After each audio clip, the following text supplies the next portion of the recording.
میدونستی خیلی از دردهای مزمنی که خیلیاتون داری تو بدنتون، توی دستتون، توی شستتون، توی مغزتون، خب حالا هر جایی واقعا امکان داره، چون من دیدم از همه آدمای مختلفی که باشون ارتباط داشتم همه چی رو دیدم. یکی بود گلوش درد میکرد مثلا به مدت مزمن، مثلا طولانی. فکرشو بکن، رفتی هم دکتر، خب بعد همه جا میری چک میکنی چیزی نمیفهمن، یا مثلا چیزایی که میگن انقدر نباید از دردش طولانی باشه یا بمونه. اینو بدون که اولا که من درکت میکنم خودم، چون من خودم درد مزمن دارم، و اینو بدون که واقعا این یه چیزیه که مثلا دلایل مختلف داره، ولی تو نگران نباش، خب چون مطمئن باش این درد رو میتونی باش کنار بیای و از بین بره. خب اینو مطمئن باش.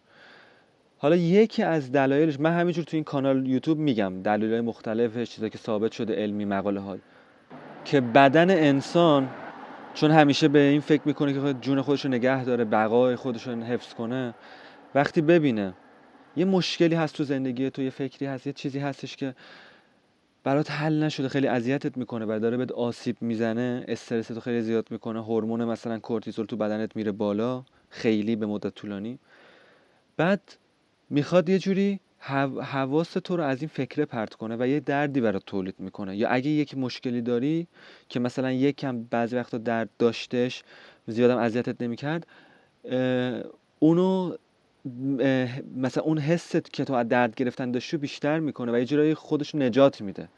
مکانیزمه، یه جوری مکانیزم دفاعیه. حالا شاید برای تو به خاطر این نباشه درد مزمن، خیلی دلایل مختلف وجود داره، ولی خوب میشی، نگران نباش. عشق منی، بخند، تو از درد قوی تری.